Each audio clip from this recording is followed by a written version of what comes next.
Hello. चलो चलो, क्या देख रहे थे कल? समास। क्या देख रहे थे? समास। ठीक। आज क्या देखेंगे?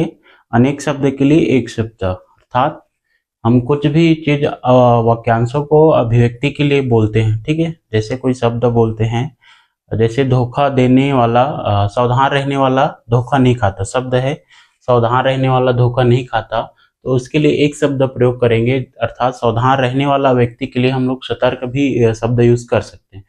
इस प्रकार जो शब्द वाक्य में प्रयोग है उसके लिए क्या करेंगे, हम लोग एक शब्द का प्रयोग करेंगे, उसी को क्या कहते हैं? अनेक शब्दों के लिए एक शब्द। ठीक है, क्या कहेंगे? अनेक शब्द के लिए एक शब्द। अनेक शब्द के लिए एक शब्द, एक शब्द, या फिर इसी को बोलते हैं अनेक वाक्यांश के लिए एक शब्द। ठीक। इसका परिभाषा कैसे लिख सकते हैं? तो परिभाषा में क्या है, क्या लिखेंगे बताओ तो? अभी बताया ना मैं, जो भी बोला उसी को हम लोग क्या कर सकते हैं, परिभाषा में लिख सकते हैं। जैसे विचारों की अभिव्यक्ति के लिए वाक्यांशों के स्थान पर, विचारों की अभिव्यक्ति के लिए, विचारों की अभिव्यक्ति के लिए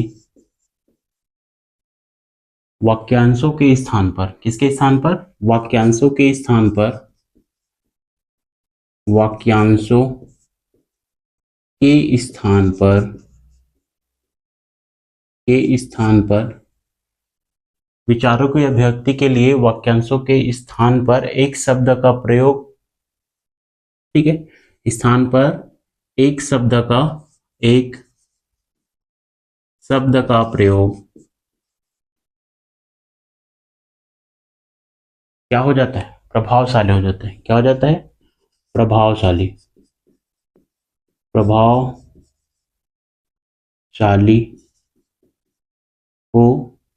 हो जाता है। क्या हो जाता है? हो जाता है या फिर बन जाता है। एक शब्द का प्रयोग प्रभावशाली हो जाता है या बन जाता है। ठीक है, बन जाता है, बन जाता है। तब ऐसी शब्दों को, तब ऐसे शब्दों को ही, तो ऐसे शब्दों को ही अनेक शब्द के लिए एक शब्द कहते हैं। अनेक शब्द के लिए, अनेक शब्द के लिए एक शब्द कहते हैं। ठीक है, यहां तक क्लियर है? विचारों की अभिव्यक्ति के लिए वाक्यांशों के स्थान पर एक शब्द का प्रयोग उस वाक्यांश को क्या कर देते हैं? प्रभावशाली बना देता है। तब ऐसे शब्दों को ही क्या बोलेंगे हम लोग? अनेक शब्द के लिए एक शब्द। ठीक है, अनेक शब्द के लिए एक शब्द। उदाहरण के लिए देखेंगे तो सावधान रहने वाला व्यक्ति धोखा नहीं खाता। ठीक, उदाहरण लिख रहा हूं यहां पर, देखना। सावधान रहने वाला व्यक्ति धोखा नहीं खाता, धोखा नहीं खाता। ये वाक्यांश है। ठीक है, क्या है? ये वाक्यांश है। लेकिन सावधान रहने वाला, ठीक है, तो यहां से यहां तक, ठीक है, यहां से यहां तक के लिए हम लोग क्या शब्द प्रयोग कर सकते हैं? सतर्क। जो सावधान रहते हैं तो उसी को बोलते हैं ना, सतर्क रहो। तो यहाँ इस शब्द को, यहां से सावधान रहने वाला, इतने शब्द के लिए क्या शब्द प्रयोग कर सकते हैं हम लोग?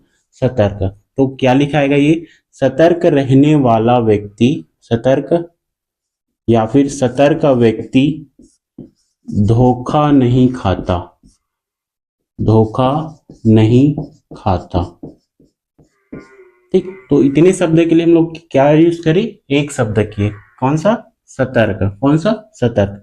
तो यहाँ पर सावधान रहने वाला व्यक्ति धोखा नहीं खाता, और यहाँ सतर्क व्यक्ति धोखा नहीं खाता। ठीक, ये अब देखोगे, अगर पूर्ण वाक्य के लिए देखोगे, इसके लिए पूर्ण वाक्यांश के लिए देखोगे, पूर्ण वाक्यांश के लिए देखोगे तो जैसे बताओ तो,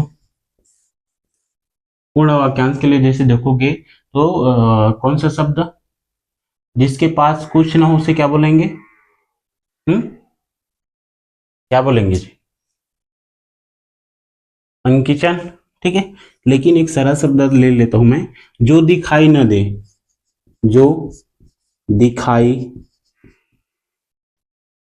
ना दे, उसके लिए एक शब्द बताओ तो।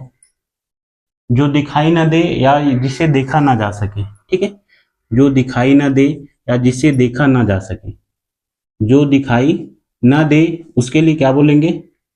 अदृश्य। क्या बोलते हैं? अदृश्य। या इसी को क्या लिख सकते हैं?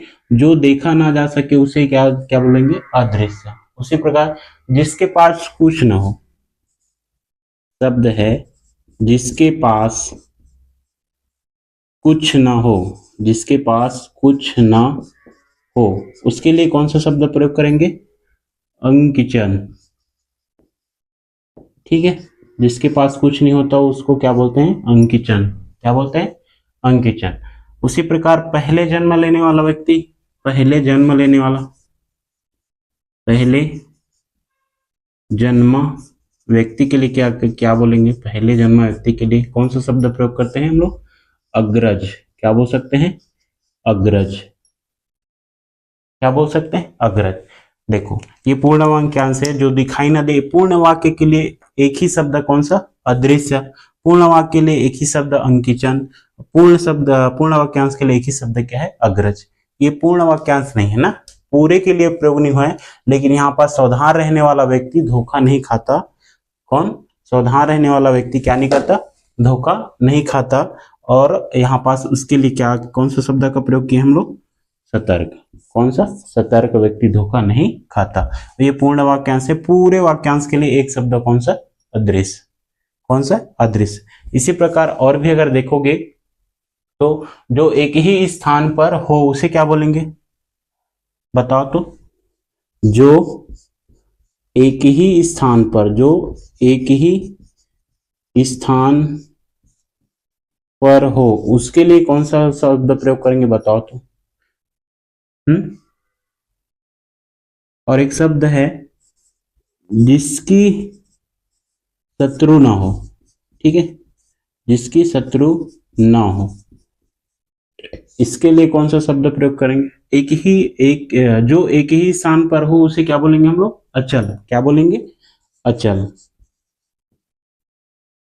ठीक। और जिसकी शत्रु ना हो उसे क्या बोलते हैं हम लोग? अजात शत्रु। क्या बोलते हैं? अजात शत्रु। अजात शत्रु। क्या बोलते हैं? अजात शत्रु। जिसकी कोई भी शत्रु ना हो उसे क्या बोलते हैं? अजात शत्रु। जिसकी गहराई नापी ना जा सके, शब्द है जिसकी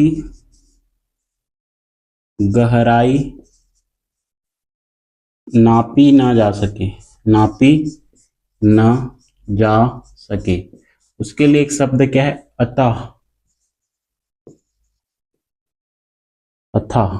ठीक है, समुद्र कैसा रहता है? अथाह रहता है। ठीक, उसकी गहराइयों का कोई परफेक्ट अनुमान, परफेक्ट उसकी गहराई को नापा नहीं जा सकता, लेकिन उसे क्या अनुमानित कर सकते हैं। ठीक है, तो जिसकी गहराई नापी ना जा सके वो क्या है?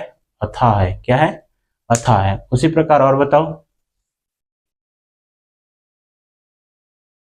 ठीक, जो कुछ, क्या चीज? जो कुछ नहीं जानता, जो कुछ नहीं जानता उसके लिए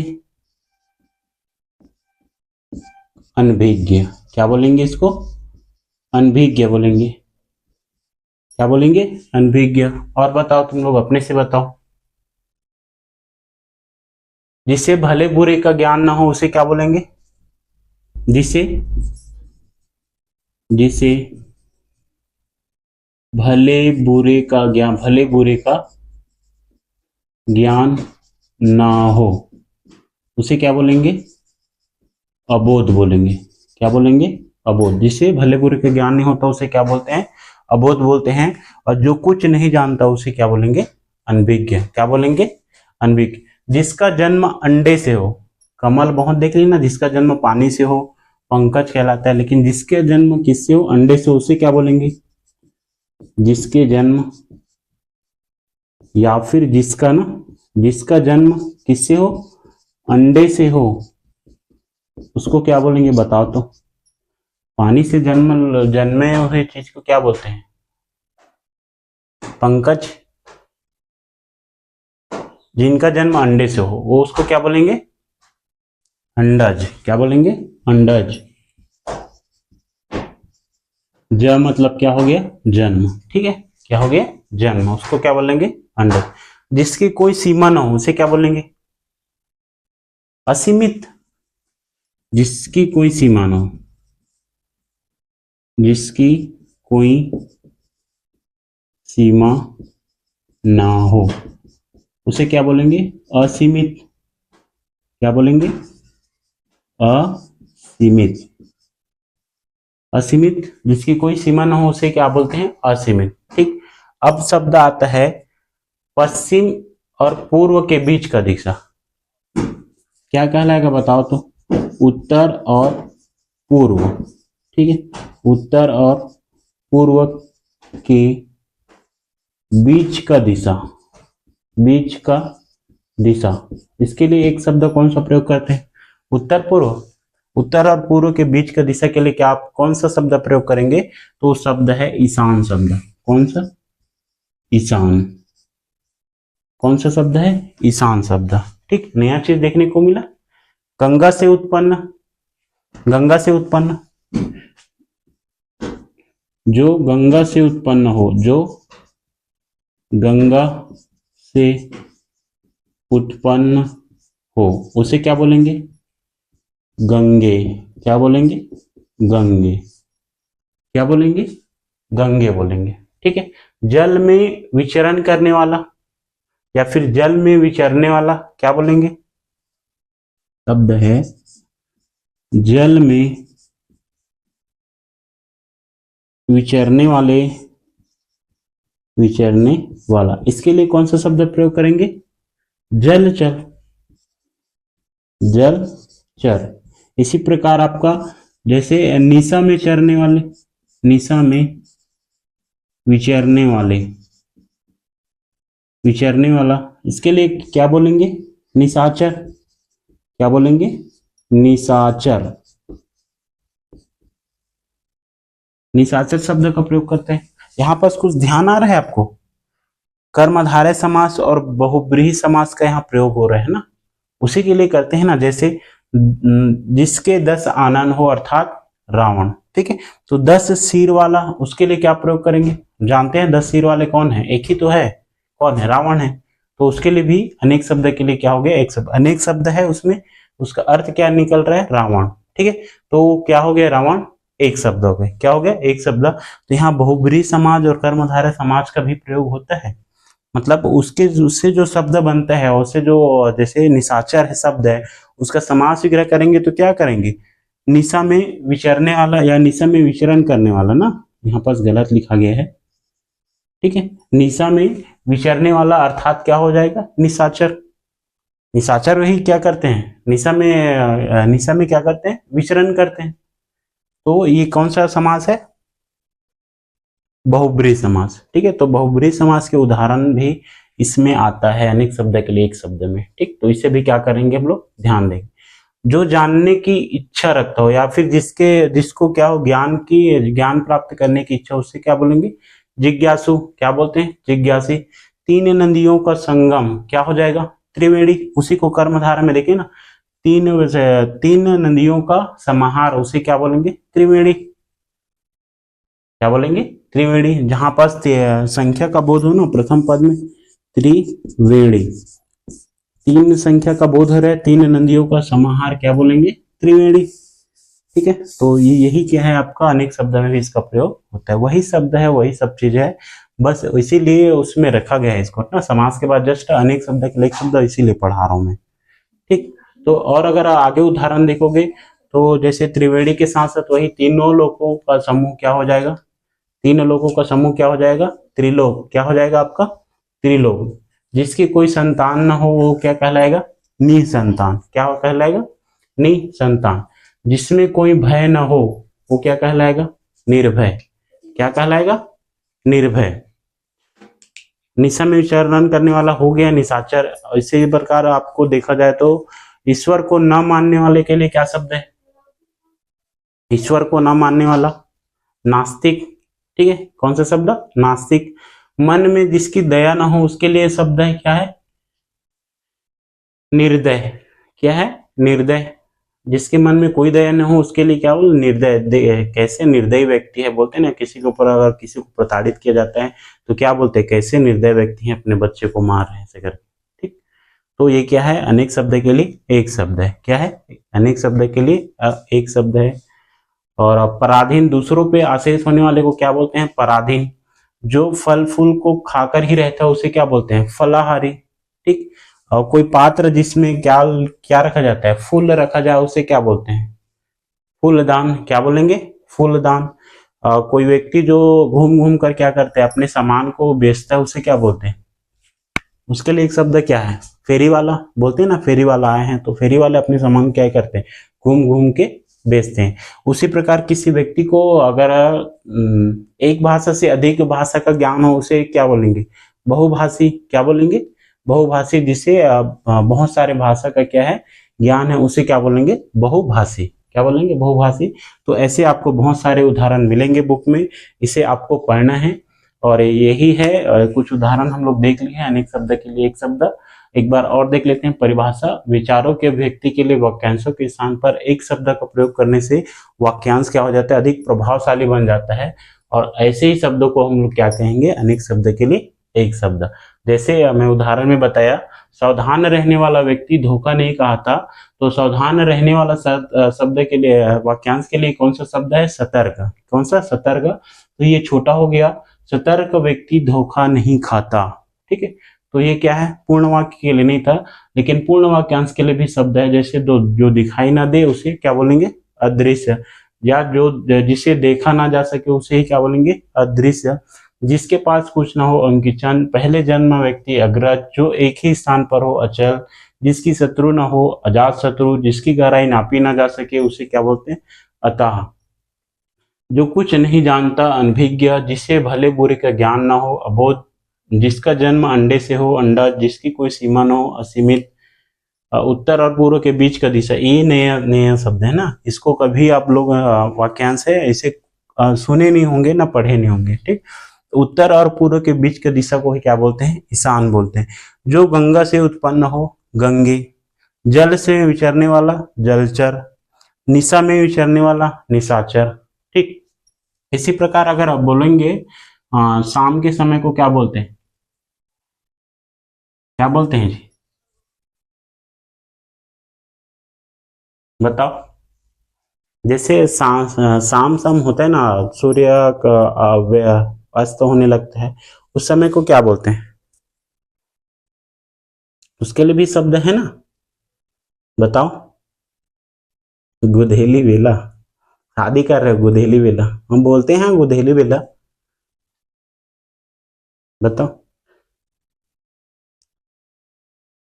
पूछ के आना, ठीक है, क्या करना, पूछ के आना। इतना पढ़े हो, शाम शाम बोलते हो ना, वही तो शाम है। दोपहर का समय, दोपहर, दोपहर के लिए वह समय जो शाम और सुबह के बीच का समय क्या कहलाता है, दोपहर कहलाता है। क्या कहलाता है, दोपहर कहलाता है। चलो इसे नोट करो।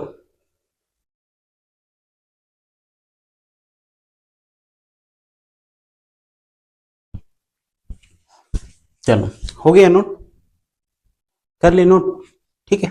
आज बस इतने ही देख लेते हैं, क्योंकि मुझे कुछ काम आ गया है, जाना होगा।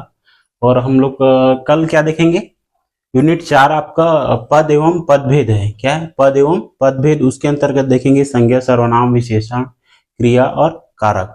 तो कल से हम लोग क्या पढ़ना है हमें, पद एवं पदभेद। उसके अंतर्गत चालू करेंगे क्या चीज, संज्ञा और संज्ञा के भेद। संख्या कितने हैं और उनके भेद कितने हैं, इसको क्या करेंगे, देखेंगे, ठीक है। किसे संज्ञा बोलेंगे और उसके भेद कितने कितने हैं। अगर अर्थ के आधार पे देखे तो अलग है, वैकरणिक दृष्टि से देखे तो अलग है, उत्पत्ति के आधार पे अलग है। तो इसे एक एक करके क्या करेंगे, हम लोग देखेंगे। तो आज के लिए बस इतना ही। कल से हम लोग शुरू करेंगे यूनिट 4 पद एवं पदभेद, ठीक।